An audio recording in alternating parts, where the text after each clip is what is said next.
Il y a quelques années, Gabrielle elle nous a quittés pour aller étudier dans la grande ville.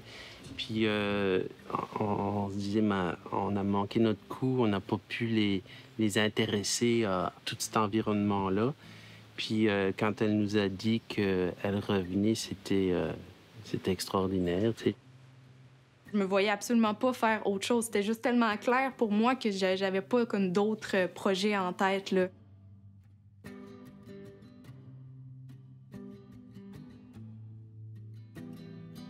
Tu sais que quand on fait le travail au primaire puis qu'on nous dit dans 5 ans, dans 10 ans, on n'a aucune notion du temps, mais on dit c'est où tu te vois.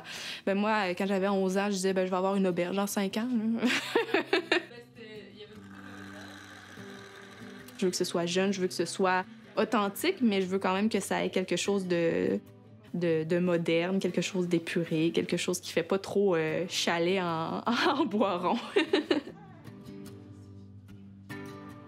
Moi, j'ai un gros coup de cœur pour notre propriété, là. Pour moi, c'est ça qui me fait triper, puis c'est pour ça que je suis revenue aussi. On a vraiment quelque chose à montrer. Ça devient un détour, ça devient une destination carrément, là. Donc, on fait pas juste passer à Baie-des-Sables ou en Matanie. On s'arrête puis il y a quelque chose à faire. À partir de là, c'est depuis l'année passée qu'on la cultive. Puis ça ici, c'est depuis cette année.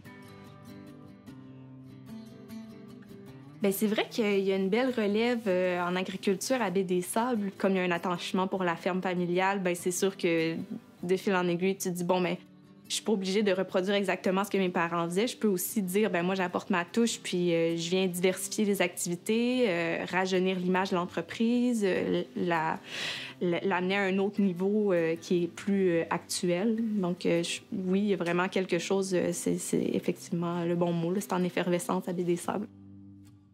Les extrants d'une entreprise peuvent être les intrants pour une autre. On est vraiment dans cette dynamique-là.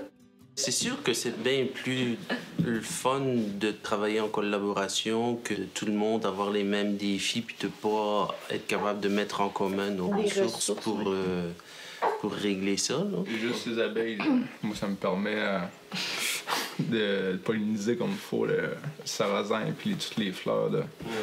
C'est un plus, ça.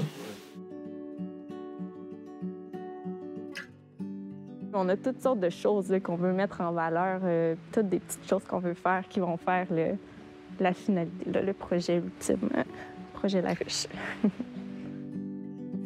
C'est pas le fun quand il pleut, hein? Ça, c'est un champ pois, avoine, luzerne que Olivier est venu semer au début de l'été. Comment j'occupe mes journées en dehors, disons, de mon entreprise? Bien, je suis conseillère municipale. Je fais partie du CA puis du projet de démarrage du Café La Caisse à Baie-des-Sables. Puis à Baie-des-Sables, il y a quand même un beau mouvement de gens qui se prennent en main puis qui décident de dire, bien, tu sais, on va pas s'apitoyer sur notre sort qu'il y a personne qui vient s'installer à Baie-des-Sables. On va essayer de stimuler cet intérêt-là pour venir fréquenter le lieu. Il n'y a pas juste le bord de mer, il y a vraiment un tissu social très important dans les terres. Puis il y a vraiment une vie qui est très différente dans le milieu rural qu'on ne voit pas quand on reste sur le bord du fleuve, là.